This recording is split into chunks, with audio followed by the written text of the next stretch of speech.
Selamat kembali Munakahat Asas Rumah Tangga. Hari ini topik dia sangat bersesuaian dengan kita nak meniti Ramadan. InsyaAllah bersama dengan saya di studio ialah Ustaz Muhammad Sabri Nordin, Ketua Pegawai Eksekutif Yayasan Adin. Ustaz, memang sekarang ni kalau golongan wanita khususnya, ataupun kadang-kadang kita ni ada anak-anak yang dah balik tapi baru tengah macam ada tergelincir puasa tu kan, tak payah nak kata lah Ustaz kan.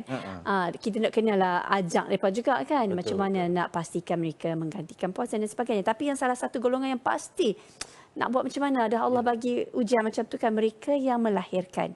So topik kita pada hari ini lah ini tentang isteri yang tinggalkan puasa, tertinggal puasa, tak puasa pada bulan Ramadan kerana keadaan hamil ataupun tengah menyusukan anak. Kita nak tahu spesifik hari ini pasal mereka ni, kategori ni.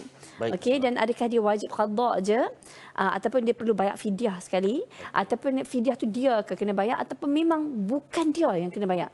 Suami juga kena fikirkanlah macam mana pun untuk membayar dan melangsaikan. Sebab zaman sekarang ni orang semua kerja kan Ustaz. Silakan. Terima kasih Puan Farah. Sedang menonton yang dirahmati Allah sekalian. Berbalik kepada dia bukan ujian tu. Wanita yang hamil, wanita yang menyusukan anak, itu adalah anugerah. Anugerah, ya. Bukan semua wanita dikurniakan oleh Allah Taala untuk boleh menyusu anak, ya. Jadi bagi mereka yang boleh menyusu adalah satu anugerah yang sangat bernilai. Yang tak boleh nak beli. Perasaan menyusukan anak tu, Ustaz orang lelaki mana tahu. Tapi itulah orang kata pengalaman-pengalaman yang dikemukakan oleh ibu-ibu kita. Yang saya menyusu dengan ibu saya sampai umur 5 tahun. Masya Allah. Jadi mak saya cerita, ni panggil Mika dulu kecil-kecil tu, rupa ini. Dia kata, inilah perasaan mak. Oh. Ni jenis yang nak memisahkan menyusu tu, habislah mengamuk, habislah menangis. Habislah. Tapi itulah ceritanya, bila seorang ibu menyusukan anak dengan lama dan sebagainya. Jadi hubungan ibu dan anak ni tadi sangat erat. Masya Allah. Sangat erat. Dalam keluarga kami, kalau ibu sakit, dia tahu Sabri tak payah call. Dia dah tahu dah. Anak-anak yang lain tu kena telefon dan sebagainya, tapi Sabri tak payah.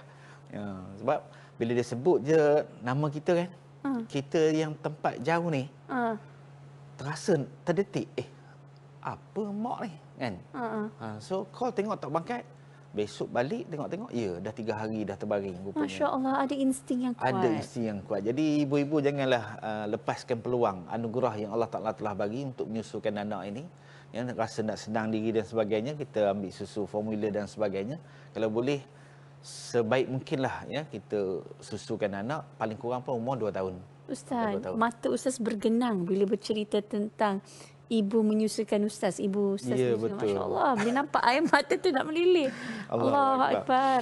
Itu indahnya ya bagi seorang ibu yang boleh menyusukan anak. Baik.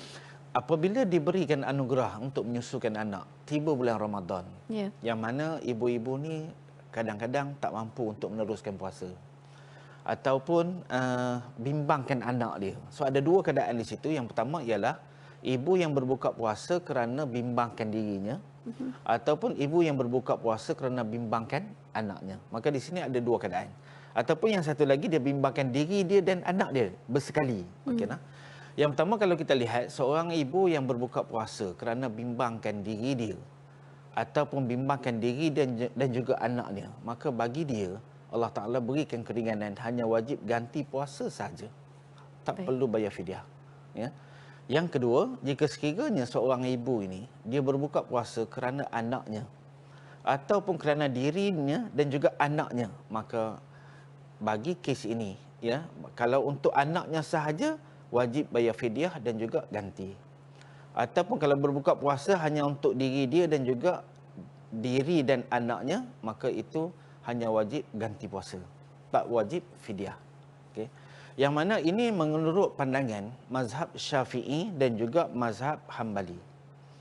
Mazhab Hambali, mazhab Syafi'i berpandangan bagi dua-dua golongan ini dia hanya ada perbezaan. Kalau dirinya wajib ganti, tidak wajib fidyah. Kalau untuk anaknya sahaja wajib ganti dan juga wajib fidyah. Itu mazhab Syafi'i dan juga mazhab Hambali. Manakala mazhab Hanafi perlu gantikan puasa, tak wajib fidyah. Sama ada ibu yang hamil ataupun ibu yang menyusui tadi berbuka untuk dirinya atau kerana anaknya, khawatir anaknya, ataupun khawatir bimbangkan dirinya dan juga anaknya. Ketiga-tiga situasi ini, mazhab Hanafi hanya mewajibkan ganti puasa dan tidak wajib fidyah. Yang ketiga ialah pandangan mazhab Maliki. Mazhab Maliki dia memberikan dua situasi. Yang pertama, jika sekiranya ibu yang hamil hanya wajib ganti, tidak wajib fidyah. Bagi dua-dua situasi. Iaitulah ibu yang hamil sama ada dia berbuka tadi kerana dirinya atau kerana anaknya ataupun kerana dirinya dan juga anaknya. Hamil je dia tak kira macam mana, dia hanya wajib ganti dan tidak wajib fidyah. Manakala bagi ibu yang menyusukan, ya, ibu yang menyusukan, maka sama ada dia menyusukan tadi, dia berbuka puasa kerana bimbangkan dirinya atau bimbangkan anaknya ataupun bimbang kedua-duanya, dia hanya wajib ganti campur fidyah. Itu bagi mazhab Maliki bagi ibu yang menyusukan anak. Dia berbeza, dia bagi itu. Yang menyusu lain, yang yang hamil tadi lain situasi. Baik. Bagi kesemua pandangan ulama ini, ya, apabila seseorang itu yang wanita yang hamil ataupun yang menyusukan anak berbuka puasa tadi, dia wajib membayar fidyah, maka nak guna duit siapa nak bayar fidyah? Nah, di situ ada dua keadaan. Yang pertama, jika sekiranya wanita tadi seorang yang berkerjaya, dia bekerja, dia ada pendapatan sendiri, maka bagi dia, ya, wajib mengeluarkan wang daripada tabungannya sendiri. Walaupun suaminya lebih berkemampuan. Walaupun suaminya lebih berkemampuan. Dia macam ganti puasa. Suami tak boleh gantikan puasa untuk isteri. Ya, maka fidyah tadi juga adalah tanggungjawab isteri yang meninggalkan puasa. Baik. Bagaimana pula jika sekiranya seorang itu dia menyusukan, bukan menyusu anak dia, tapi dia menyusukan anak orang lain. Ya. Ini macam dulu dia menerima upah. Ibu susuan. Ibu susuan. Ibu susuan ni dia ada dua kategori lah. Yang pertama, sama ada dia bagi susu secara percuma ataupun dia bagi susu berbayar. Okey.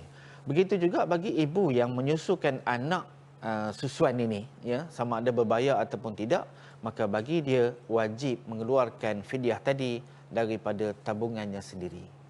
Itu bagi ibu yang berkerjaya dan ada tabungan. Manakala bagi ibu yang tidak bekerja, ibu duduk di rumah, ya, pendapatan tetap tak ada, ya, bagi dia hendaklah suami yang menanggung kos berkenaan. Masya Allah.